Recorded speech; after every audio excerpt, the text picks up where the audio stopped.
with Donnie Forster. Thank you, sir. If you will continue, we can't wait to hear. Thank you very much, Pastor David. This is a privilege, as I said, to be sharing these principles with you. We're going to try and continue. I'm finishing off the previous session, but you won't notice it, except if you see session 2 coming up. Okay, so remember I talked to you about simping your life, security, identity, management, and purpose should be at the top of your head. We're simplifying. We give you something, like in the old days, we used to have washing lines and we had pegs. I've just given you 4 pegs to wash up, hang up your washing line, and it's simple now. And you'll see how simple. I didn't say it was easy. I said it was simple. We're simplifying a complicated topic, and so glad we do this. And then, of course, 7 days. What I have forgotten, and I probably would have remembered later, is for the next 24 hours as well, there are a couple of my books which are selling for about 50% discount. The one was Debt Trap or Debt Free, I think. Used to be $9.99. It's discounted for the next 24 hours, and then it builds up to Monday. You can still get a discount on Sunday to Monday, but it's probably just about 25% or something. I set it up last week, and I didn't check it this morning, but 7 days is for free. The other one is like discounted, Debt Trap or Debt Free, and there was one other book. I think it might be the God, Money, and You book. Not too sure, but check there for yourself when you log in this afternoon, this evening. Very simple. You type in there, if you don't know how to get to the links, you type in there Amazon.com and you search for my name, or you can just Google Donnie Forster books, and the books will come up, and then you can select, whether you're interested, and there you go. Now, what we finished off, and I would have actually loved to give you more time thinking about the 7 days before I put you on the spot.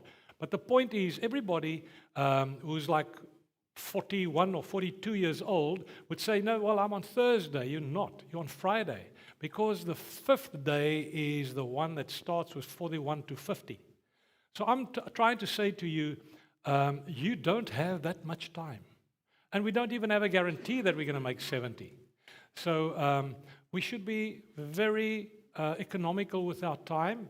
And, I always say, when people come and steal your money, you take them and you go and, take them to the police station or whatever. I mean, that was in the old days. Now the police station comes to you. So I'm just saying, in the old days when we used to have justice, people, police would respond immediately. But, I mean, yes, you can go and make a case, somebody stole my money. Have you thought about charging somebody for stealing your time? Because time is money, they say. I mean, and you put the price on it. Okay, 7 days, you got it. The visible things, Paul says, are temporary. And the invisible things are forever. So if you start thinking in terms of, and we're going to play a clip for you just now, which will get the message across very quickly. We're going to start thinking differently. Right, so visible things are temporary. The invisible things are forever. If you are at the later stage of your life, or as I say, something happened, the doctor gives you that message that you haven't got unlimited time left, maybe a month or a year or 2 years or 5 years, it starts focusing your life. And you realize that I am not going to be here forever. So you start rearranging. Now, let me just tell you a quick story. Many years ago, I would start my seminar in Cape Town. I think it was about 15 years ago.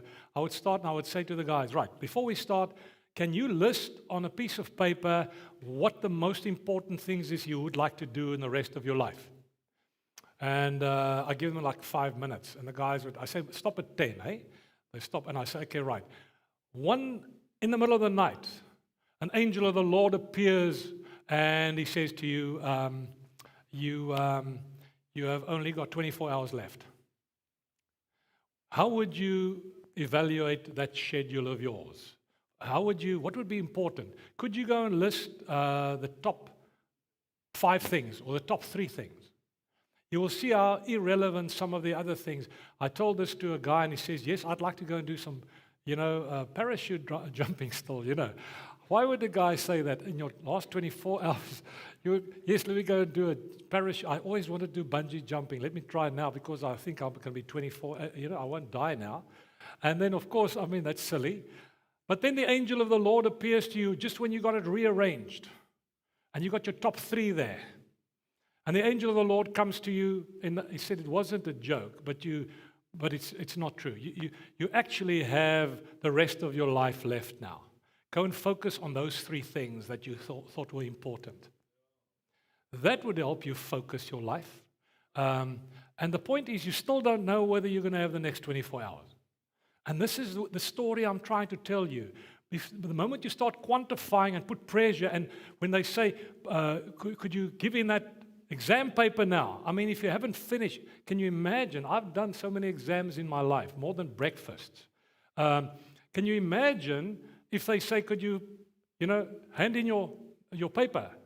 Those were in the days before we cribbed from the Google and, Zoom and all that. Those were the days when we were actually writing exams and we had limited time, not open book thing. Suddenly, I've got 5 minutes. I remember you couldn't read my handwriting towards the end because the adrenaline, kicked in. I was very slow in finishing my papers. Okay, so I'm saying to you, ask yourself, what are the most important things in your life? And then rearrange them and then live accordingly. Can I give you a formula? You can say, well, where are we going with this? Now, we always talk value. We say the value of a life, what is the value of your life? You know that if you go and do an operation on the valve on your heart, it'll probably be 150 to 200,000 rand. For the medical aid, if you haven't got one, it'll cost you 200,000, 150,000 rand to fix that valve. Now, at the same time, if you look at the scientific value of the metals, the components of your life, last time they calculated was $6.99 or something, which is, luckily the rand is quite weak now, so that's probably 105 rand. Well, that's something to be proud of. The one is 100,000, the other is 100 rand. South African rand. Now, okay, well, where is your true value? Well, can you imagine? Probably all the money that you will ever accumulate in your life won't buy your life back. And that's true. Now, let's bring it all in context. Let me give you a formula which you will never forget once you've seen this. It's very simple. It says eternal worth, because we want to calculate eternal worth. We want to do what Paul says. He says, this is, diamonds, and this is gold, and this is chaff. So I'm saying, what is so valuable in your life? Because we need to please God, remember? We're trying to please God, not our owners or our employers, because they are owners because we call them boss. So I'm just saying how to calculate. Let's use the formula EW, which stands for eternal worth. Ironically, once you get to this formula and understand it, you will actually be able to calculate the value of the day that you are in as well. You can use this tonight and tomorrow and next week, and you'll be able to calculate the value of your life, eternal worth. L stands for life, right? This is your life. Now, your life cannot be expressed in terms of rands and cents or dollars and pennies and yen or whatever. It can't be on a money standard. You can't express your value. I just told you it's relative. Intrinsic value and true value, and ask your husband how valuable you are to him. Right? So those things. Value. Your cell phone is probably only worth 5,000 rand, but see what happens when you lose that thing. There's a value. You'll go to hospital because all my stuff is on there, and what if they see the stuff that's on there, So all I'm saying is it's all relative. What's the value of your property? Well, it depends on who buys it. Okay. Now, can you imagine if we have a symbol, I don't know what it is, to express the number of units to your life? Now, let's use 100,000 life. Just call it L then. 100,000 life units. Now, It's not rands, it's not minutes, it's not hours, it's not affection, it's not calories. So I'm saying, let's do a deduction. We're going to calculate. Remember, eternal worth should be full house, life, eternal units. Now let's do a deduction, and we deduct all the self-supporting activities. That's what the SSA stands for. All the self-supporting activities that you are doing in your life or in this day that is supporting you. Your sleep, go through the whole process. Eating, sitting here, going to work, working, all that self-sustaining. And then, remember, you go to church to self-sustain you because your conscience doesn't work and people need to actually tell you how it works again.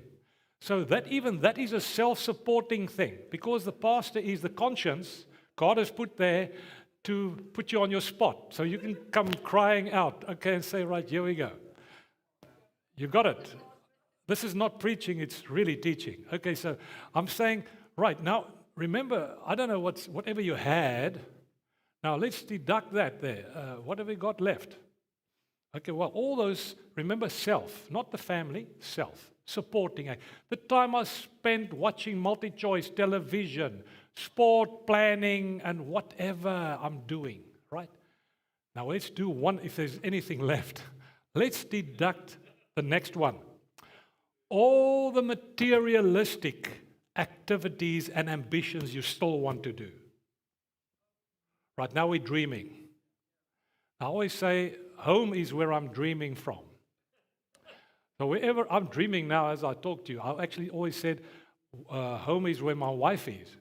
And she's mostly with me as well. So, okay, so I'm taking all these ambitions and dreams and our qualifications and the time I'm going to spend and the debt I'm going to pay off and all these activities and ambitions, I'm dreaming of a white Christmas or whatever, or a red Christmas for that matter. Have you got anything left? Not much. And that is why God is confronting you and saying, what must I do with what you give me? I'm not interested in 10%. I want everything. Well, maybe you haven't got 10% left. Somebody once said they were happy to give a tithe if they had 17 tithes in a tenth, in a unit. Maybe the 17th tithe of that unit would actually go to the Lord. Okay, so that's just by the way. Let me sum it up with this slide, which says, the value of a life is determined by its purpose. The purpose, I'm going to give you the whole story which I wrote in the one book, Your Most Valuable Asset. It says, the value of a life is determined by its purpose. The purpose gives meaning to it. Now, here is the trick.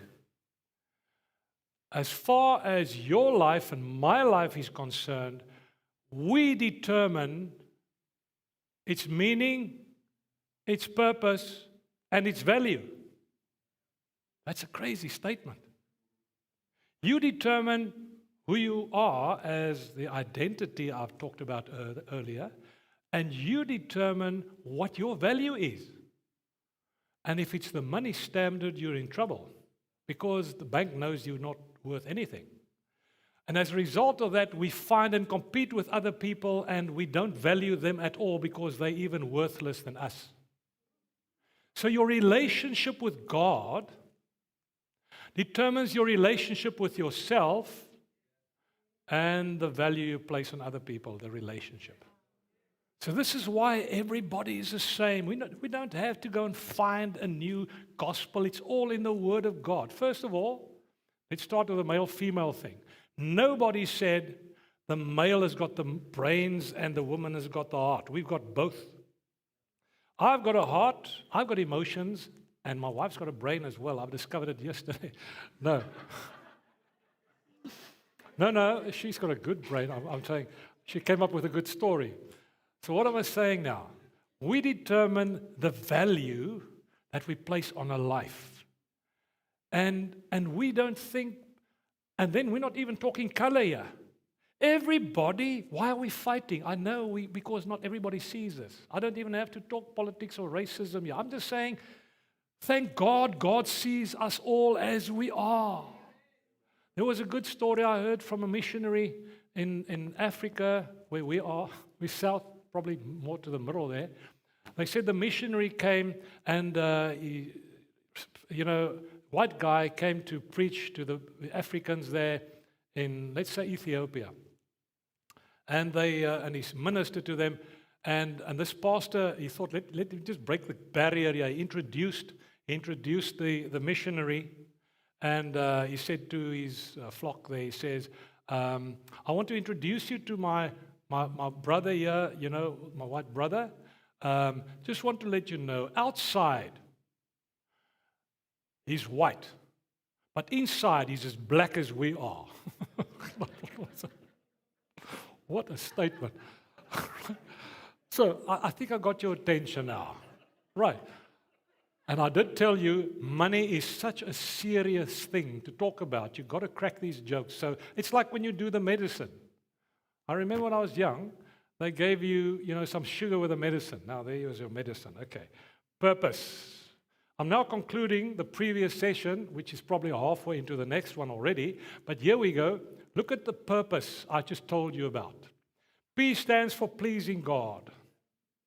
It's unique and it's universal. You have your own fingerprint, your own plan. God says in Jeremiah 29:11, I know what plans I have for you. And it will be prosperous. You're not going to cry about it. The question is, do we believe it? What plans have you got for yourself? Do you subscribe to God's plan for you? Because if you do, you should be, this should feel like Sunday morning, 9 o'clock. You should be so energetic already. Not that you're energetic on a Monday or Sunday morning, but I'm just saying you should be so excited about life because life is of God. Resource management, we're going to talk about it the rest of the day. Planning, you can't build a house without a plan. You've got a plan. And you can have the model there and then build the house or the office block. Ownership, Psalm 24:1 says, God says through Psalm 24:1, God is the owner of everything. Now you're going to have a look at your title deeds and your car, wherever you leased it from or HP'd it from. Go and see whose name is on there. Was it God's? No, it's yours. This is how the world works. But I will get to the economy later. Not today, maybe tomorrow. Stewardship, not literally. I'm saying I will be preaching about tomorrow. Okay. It's not I'm going to keep you until tomorrow, yeah. Ownership is what God does. He is the owner of everything on the earth, in the heavens, above the earth, wherever you look and wherever you can go. This is where, even where Elon Musk is, God is where he is. God can go where he flies, and he can go as low down as taking Lucifer out and trample on his head and take the chains, the keys of the chains. Isn't that wonderful? That's where God is. He's the owner of everything. He's omnipotent and omnipresent. Stewardship is what you and I do. I will be touching on that tomorrow. Luke, actually later today maybe, Luke 16 verse 1 through further, you can discover what it means to be a manager. A manager is to be an economist. Oikonomos in the Greek, which means that you are managing a household, people and things. You're an economist, even though you may be a single parent. You're an economist of family of 10 or maybe 4. You are managing their affairs. What a responsibility. Can you imagine the mess they're making in our country? Can you imagine if you tell those guys who haven't got qualifications, who actually fraudulently, it came out this week, a minister. Can you imagine if you fool everybody and you are just messing around with the funds that God has entrusted to this country?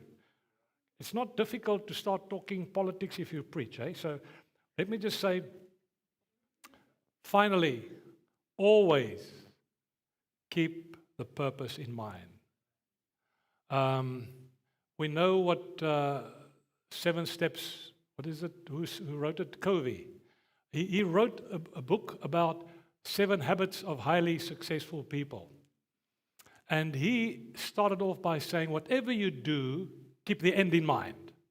And I'm saying to you, never forget where you're coming from. Never forget where you're coming from, and never forget what your purpose is, because your purpose is to please God. Now, I'm officially starting session 2 now, which means nothing at this stage, because we continue the discussion. You are in the second session, and we're starting with a new mindset, which I've already started mentioning to you. As I said, at this stage, normally somebody would come to me at interval and say, Pastor, Donnie, when will you be starting to talk about money? I said, you haven't been listening. I've been talking about money and your life all the time. It's not about your money or your life. That's something else. Money or your life. No, I'm talking about your money and your life. Right, so this is actually not mutually exclusive. Management. It's a registered trademark. It's a word combination of, just skip to the slide which shows money and management. It's the art. It's an art. It's not a science. It's an art. You are a creative being. I told you, God wants you to create something with your life. He has made you the co-creator of your life. Can you imagine that? He is the creator. And He asks you to co-create with Him. He gives you the ability. He gives you the money, the time, the energy, the intellect, the influence, the opportunities. He gives you all these materials. And He says, come build with me something. Let's create something in the next 7 days or 3 days or 2 hours you got left. So God comes to you and He says, all I ask you, it's one of the most lopsided partnerships you've seen in your life. It's not even a joint venture, like the Seventh-day Adventurers. It's not Seventh-day Adventurers. I'm just saying, God actually wants to take you on an adventure, but not only is He your partner, He actually puts everything in there. And then He shows you the manual, Word of God. He shows you how to build this model to be pleasing to Him. So you go and do your own thing. That's why it always falls apart. So God actually says, I want you to start with the resources. Remember, resource management. We'll start there because we haven't got enough. Did you ever hear anybody at school show you how to spend your money? Nobody shows you. They show you how to make money. They show you how to become a very qualified, overeducated person who earns a lot of money, but nobody tells you how to spend it. That's where the flaw is. They show us how to earn money and to increase our worth, but not show us how to spend the money. This is where I come in, where I'm showing you God wants you to look at the money that you got available, and you look and you see what God wants you to do, and then you manage it. It's not management, it's management or resources, any resource you can think of. Now, quickly, if you go back, you'll see there is a chess board, which I put on the management workbook. I'm never, having listened to myself the last half an hour, there's no way I'm going to cover everything here today. So I'm just saying, go and read that book, My Management Workbook. Sorry, that is the one book which is discounted. It's not God, Money, and You. It's half price, so go and if you share with 10 people and pay R1 each or something. My management workbook, I think, is $3 or something. And the index to those chapters would actually supplement what you heard here today. It's about self-worth. It's about value. It's about the constant quest for personal wealth, which I'll touch on now. So there is a chess game going on. I don't know, which side of the table you're sitting on, yeah? But there is a game coming over to you every day. There are moves, and you got to be so clever because we know, Paul says, we know what plans the devil has for us. So we need to know what God's plan is. Now, the outline, if I present, I don't do it today, the management thought pattern you're not going to be empty when we go. I'm going to touch probably 80% on everything that needs to be said about management. It's the art, not a science. It's based on 2 sciences. psychology, the human mind, how it works, and it's also based on finances, formula, mathematics, the power of compound growth. Can I just tell you how to explain debt? Let me start because I'm going to talk about debt a little bit later. Debt works like this. If you stand on an escalator, if you go on an escalator going up, no, let's go and stand against at the bottom of the one that comes down. Remember, there's always one, what goes up must come down, right? So this one that comes down, and you stand at the bottom and you start walking up this escalator, you will find that, it gets tougher, the faster this escalator goes. And you really got to move to actually get to the top. Now, this is how debt works. Because you're always working against the grain. You always have to pay the interest first, and it's somebody else's interest, and the capital never gets paid until the last few years of the bond, if you didn't know this. Did you know that if the interest rates are so low everywhere now, I mean, it's no wonder people fall into debt, but not long ago it was like, say, 12%. You take 12%, you divide it into 72, it gives you 6. It means every 6 years that debt doubles. If it's only 6%, it doubles every 12 years.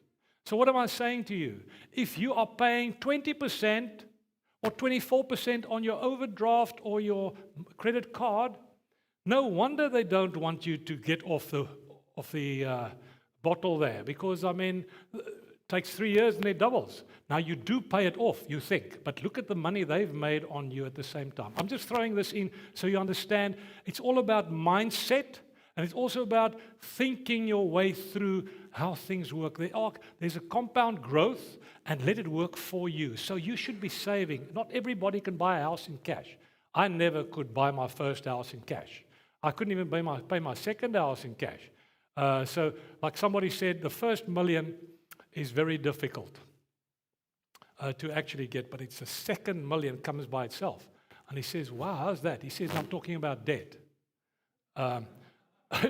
Talking about debt. The first million is very difficult to acquire. And then it doubles by itself. Okay, so the outline I'm giving you in management, and this is not entertaining, it's actually just to get the medicine through to you. Okay. I normally would talk about mindset. I'm going to talk about it now. There is a partnership. I'm going to talk about this later before I finish today. Desires, remember, debt feeds your desires. Or the other way around, your desires feed your debt. It's a function of what I want. So I'll talk about self-worth. You've got to earn. I mean, we're not all lucky to play golf. I mean, I don't play golf. I've been jealous when I saw people making $2.5 million over the weekend, last week. Spending, debt. This is what you do with money. You spend it, you give it to the bank, you pay off your debt, or you save it. There is a difference, quickly, there is a difference between saving and investing. Some people confuse the two. You save by spending less than you earn, right? That's how you save, because you're saving something on top. You're living below your means. But then when you've accumulated this, you do an investment. Where do I put my money? This is where some pensioners get stolen because they saved it all their life and somebody runs off with it. So don't make a mistake. There is a difference between saving and investment. I'm talking about simplifying. We started off with that. There's an application. We'll talk about that just now. And there are consequences. Ask anybody what the consequences are. Talk to yourselves and share with everybody as to how you manage your finances up to now, and they will tell you what problems they got. It's the same as yours. Okay, so, all right, now let's look at what I believe is the simple truth, and people don't know this. They think you take your calculator, you spend all the time goes into how to calculate. And I've got clients who actually want to know where must they put their money. And I said, I'm not a financial planner. I can help you and refer you to somebody. But effective management has got 90% with how you think. The psychology of money. POM, the psychology of money. How do you think about money? How to earn it. Should I do it legally, unethically? And if I've actually made the money, what do how does it align with my spiritual values? You must harmonize your spiritual values with your daily life. And then you will see there is a conflict. You actually need a pastor on a Monday, not on a Sunday. Because the pastor himself goes and buys this car. He tells you, you've got to trust the Lord. He goes to the bank and he trusts the Lord for 72 installments. His faith is broken, divided by 72. And he says, well, I can pay this off in 6 years. This is right, big faith. And how can you go to him? That's why I wasn't kidding when I said to you, I've got this strange combination being a pastor as well as a auditor, chartered accountant, financial expert, they say. So here's the question. Would you go to the bank and ask them for psychological, spiritual? No. Don't go to that bank. Then do you go to your financial planner to pray for you? No, you don't. He can pray for himself. He's praying to get your money. So I'm just saying, I'm telling you the truth because I know I'm also involved with this warfare because it's a chess game. Management, the art of managing yourself and your money. It's a game, the game of life. Right. So 90% spiritual, psychological. It could be 91% or 89%. I'm not worried. It's just much more than 10%. The other 10%, you get an accountant like us. And they can do the calculations. They charge you, and then you swap the money. Look at this principle, which I've discovered many years ago, an Egyptian proverb. Look at that. The eye is blind to what the mind does not see. Wow. I've discovered it when I was on the phone and we drove through the whole Free State. My wife said to me, "Did you see it was raining there?" I said, "No, because I was on the phone." I'm just using an example. We don't see things if we don't register. That's why accidents happen. That's why people, if you're intoxicated and you're on the cell phone, 2 minuses doesn't make a plus. Okay. Makes a big minus. Okay, now serious. Mindset. It's a set. You got to reset your mind. Could we just quickly go through just go to that slide which says reset your mind. We always talk about mind your own business and mind your money and mind this and mind that. Never mind. Yeah. Oh, never mind. I haven't got one. So I'm just saying reset the way you think. Everything will change. You probably will feel much more wealthy when you go through that door this afternoon than when you came in. You probably lost money while you were sitting here, unless it was a good investment somewhere else. You were sacrificing some time. Not that everybody works on a Saturday afternoon, but I'm just saying. You were still earning this morning, but you are going to earn much more value at the end of this day than when you started because you are going to see things. The eye is blind to what the mind does not see. Now, where did we first hear this? I'll show you where you first read it. Jesus, Matthew 6, verse 22. Just a couple of verses before he said you shouldn't serve two masters. He said the eye gives you vision. If the eye is dark, your whole body will be dark. So I'm leading you on with a thought trail, which we will capitalize on just now with a snippet, a cliff, which will clip. This is my lip. Sorry, my lip. That is a cliff, a clip. Okay, see what I'm saying? I do these things sometimes. I stumbled, okay? Mindset. Jesus says, you got it. Jesus said, the eye, if the eye is right, the whole body will be right. Why? Because we need to think right. Now, I've got a very, very simple way of putting it. And you can maybe throw that one in there, Jonathan. The way you think is the way you see. mind's eye, the eye is blind. What the mind doesn't see. And I read somewhere in 1 Corinthians 2, 13, 14, 15, that I have the mind of Christ. So if I'm a Christian, I should start think. Well, I don't even use the word Christian too often anymore. I'm a follower of Jesus. If I'm a follower of Jesus Christ, and I've got the mind of Christ, I start thinking like He does. And I see things differently. And people cry and I laugh when certain things happen because I know that's the will of God. I don't laugh at myself because it's not funny when these things happen. But I'm saying the way you think is the way you see. The mindset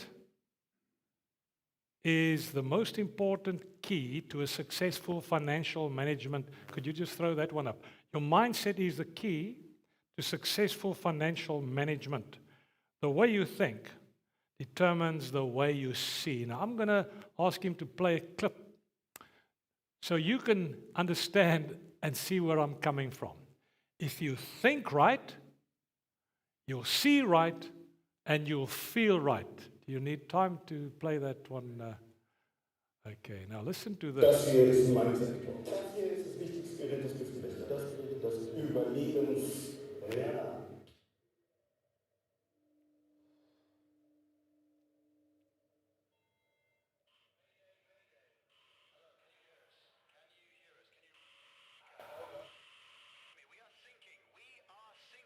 Hello, this is the German host class. We're thinking. What are you thinking about? Right. What are you thinking about? It is one of the most wonderful ways of expressing this thought. I heard it many years ago, thought it was funny, and it's true still today. What are you thinking about? Because what you think makes you sink if you get it wrong. So we have to understand there's psychology in this. What you think is what you feel. I read a book many years ago where the writer said, what are you feeling now? Just back up a little bit and see what you were thinking about. If you feel bad, ask yourself what thoughts you thought. It's a crazy thing. That's why you got to get the word in you. If you get the word in you, you feel better. Remember, I can't say financially you're better off now, but you are more wealthy because you've discovered your own value. You discovered because you're thinking differently. Now, let's look at this. This is a theological principle which should be understood. Regeneration. Weergeboorte. Regeneration starts in the heart and the spirit. It's a miracle. You don't see it. Do you see a baby when it gets born? I know I'm talking about when it gets born. Do you know what's happening inside? No, I can't even understand that. How will I understand the eternal birth when God saves my soul? So I'm just saying I can't explain this. I just know it's true. I experienced it. So here we go. Regeneration takes place in the heart and mind, because we're talking about heart and mind. Conversion, which is a Greek word metanoia, to change your mind. That's what it means. Takes place in the mind where thinking takes place. Now I know if you read Hebrew 4:12 and 13, it says, the word of God is sharper than a two-edged sword, and it explains there, but I don't know where the soul starts and where the mind, I've got no idea. The theologians will tell us it's the will, labor, and intellect. What's labor? No, that's just different. It's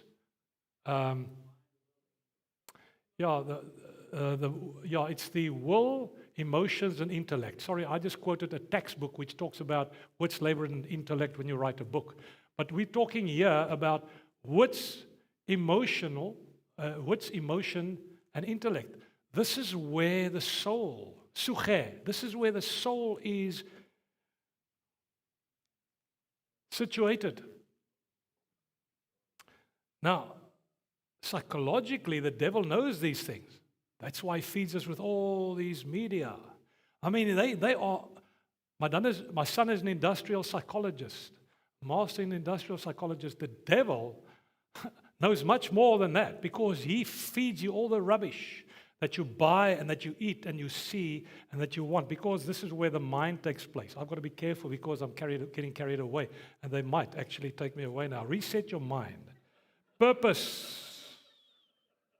Okay, now that's almost the end of this entertaining session. Let me just say this. Let's go to the schedule, the clip that shows the correct formula. The correct formula for your life. You always thought your name equals million rand or 500,000 rand or $10 million. It's not true. Your value is determined by something else. Look at that formula. Personal worth, your true personal worth is, yes, it is your net worth, which is your assets minus your liabilities. Okay? All your things that belong to you and the things that don't. Assets and liabilities. You deduct that. Can I just quickly interrupt myself here? Because you think your assets minus your liabilities are what you're worth. Could be 10 million rands worth of dollars minus $9 million of debt, which means that you're $1 million worth, or million rand. Have you ever thought about the word liabilities? Where that comes from? Because if 10 million belongs to you and 9 million belongs to the bank, what is yours? 1 million. And the people who see your house and where you drive and what you wear, what do they think you're worth? 10 million. Because the word liabilities are made up of 2 words. Lying about your abilities.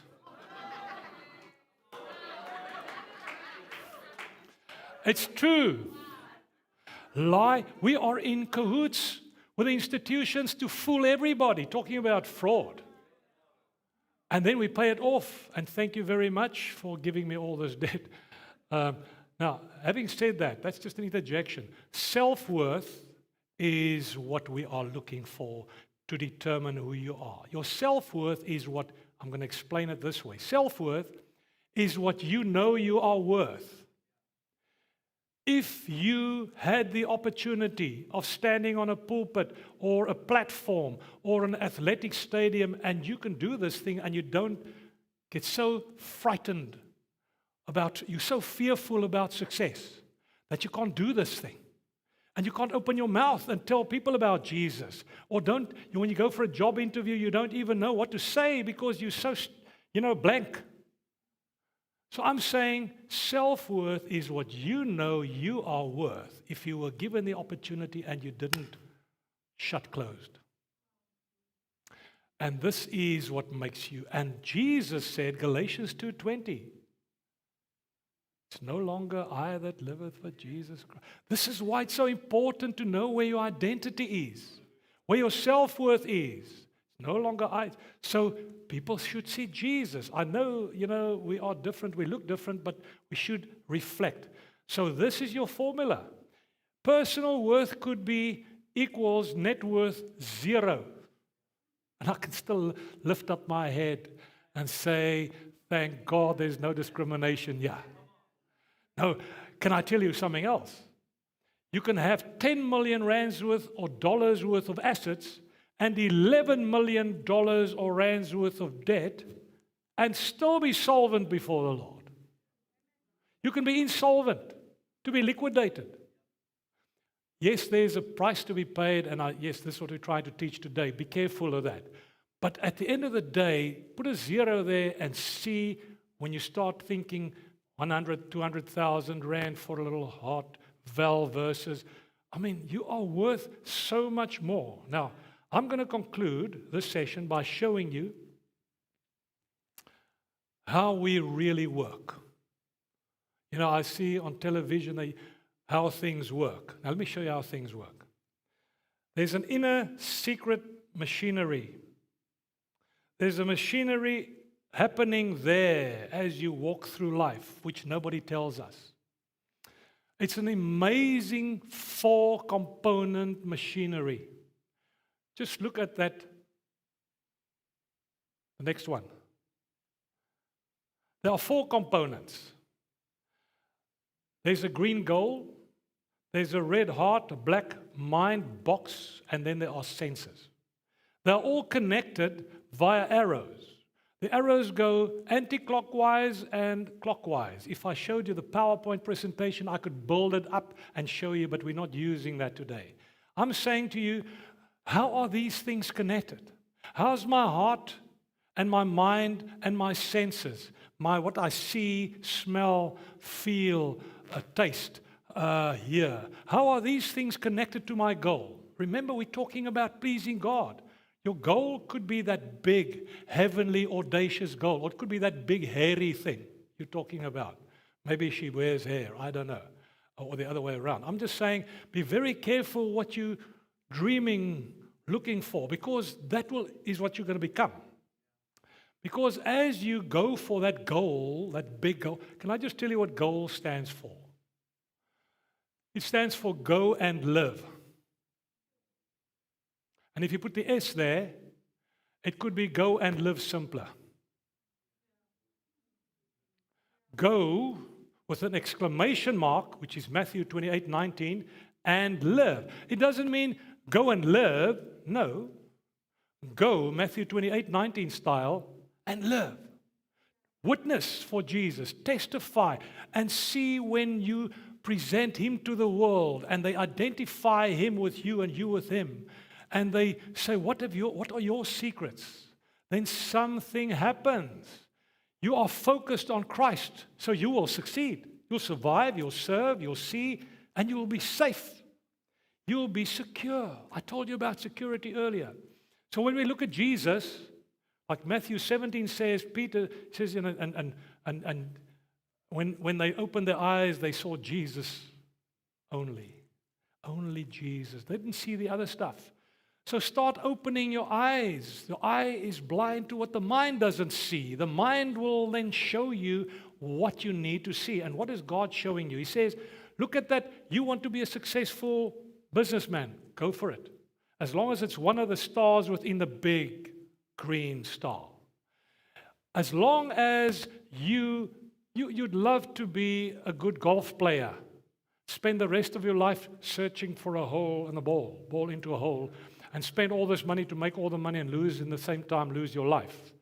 All the time that you put in there. I've got nothing with, if you play golf, salute you. I'm just saying, that's an example. I'm talking about the other sports as well. Get in the hole. You talk to the ball. Get in the hole. And that's where we're going eventually. Much bigger hole. 6 foot by 6. Sorry, I see these things often. Okay. I didn't think this out. It just came to me now. Goal. Right, sorry, you're a good golfer. Big, heavenly, audacious goal I'm driving at. I want to be a good father. I want to be a good everything, good pastor. Right. So what is trained on these goals? Is it your heart? Or your mind or your senses? Can you see the goal? No, you can't see it. You read books and magazines to make you think about it. So the question is, do your mind see it first? Does your mind see it first? No. Your heart sees it first. Because that's where the origin of life is. And where is the distinction between the heart and the mind? I've got no idea. That's why it talks in Hebrews 4:12, 13, it says, I don't know where it starts and where the soul and where the mind. All I know is there's an inner being here. And I'm saying, look at the heart and the mind as inner being, because the mind searches and the heart also searches. So, where does it start? Now, I'll show you where it starts. It starts, and I think it goes anti-clockwise. You see it with your heart first, your heart's eyes. Because in Ephesians 1 verse 18, Paul says, I pray to God that He gives you enlightenment of understanding. Oh, that must be the mind. Of course it isn't. Okay, well, you just told me it's what we're thinking about. I don't think, I'm just saying, if you look at the Greek, you'll get the answer. It says, I pray to God that He gives you ophthalmos Tes cardias. There we go. Chris Barnard, heart. That's why we sing the song. Open the eyes of my heart. I want to see you. I want to see and think you. You can see the connection between thinking and seeing there in the mind. So I'm just saying there is a partnership between the heart and the mind. And if it's in sync, you don't sleep. You sleep like a baby. If your heart and mind, you got peace of heart, peace of mind. And the money keeps us out of it. The money we haven't got, or that we have got. So what am I saying? Now let me just explain how it works. If your heart sees something, it's at the top there, it shows the control center. The heart is the control center and the mind is the computer that just does the calculations. How many calculations before I walk through that door? Or before I do these, make this payment. I'm saying to you, 1960s, there was an Olympian athlete, a Russian Olympic athlete. And they asked her, how did you do this? You jumped, I don't know what it was, 6 foot for the first time or whatever. And they asked her, what is the secret to what you've just done? She says, it's very simple. I just run to the crossbar and I throw my heart over it. And then the rest happens all by itself. So this is why Jesus wants your heart. He doesn't want your intellect. He is the intellect. So he says, very simple, I want your heart. And if you give your heart to him, you will please him.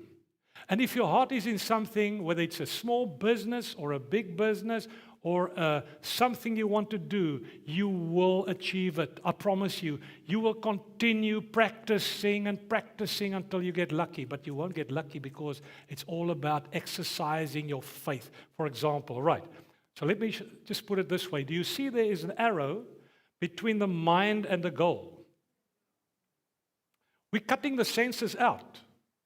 Now, I've actually discovered, if you look at the word Afrikaans, senses, it is the word sintuie. Sintuie, they say we got the mind of Christ, we got the mind of Christ. So we think like him. Right, now, what do you think? I'm going to talk to you about vliegtuie. Sorry about the English people, we're talking about vehicles. Sintuie, vliegtuie, motorvoertuie, everything that moves. So when you translate the word sintuie to English, it says it's mind vehicles.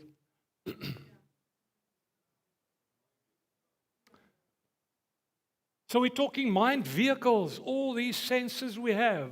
It's vehicles that move us in a direction. And look at the abbreviation there. We are resources, money, time, energy. You can put the intellect, opportunity, and all those things in there. My wife said not everybody will understand this, and I'm at the last slide. I think somebody gave me overtime here, because I said to you, control your heart, control your mind, control your life. And that is the secret of just going where you want to go. Now, I'm going to give you a definition. Well, I'm going to say something I'm going to say it. You can pause if you can listen to the streaming or the video later, you can play it back and see what I meant. The mind. The mind is the super highway that takes you to where your heart is. So what are you thinking? Your thoughts are vehicles that take you to where your heart is. So where is your heart? If your heart is, remember what Jesus said. He said, where your treasure is, your heart will be also. So where is your treasure? You don't have to go and mysticize about it. You know if you haven't got a plan, you're going to hit it all the time. I mean, you know the story. If you've got no plan, you're going to be successful by achieving no plan all the time. So if you put in writing, and remember, this is where I'm working towards, and we're going to talk about debt the rest of the afternoon and so on. Debt, if you don't have a budget, then you don't know how to spend your money. Because if you go do shopping, it is scientifically proven that you will spend 50% more on your groceries than you should. because you must go there hungry. They always say, come hungry. They should actually have this on some of these, Woolworths and all these other shops. Come hungry. We will feed you your first bun or something after you bought. Okay, thank you very much. Amen. Thank you, Donnie. Give the Lord praise. Amen. That's the end of session 2. Thank you for the online viewers as well.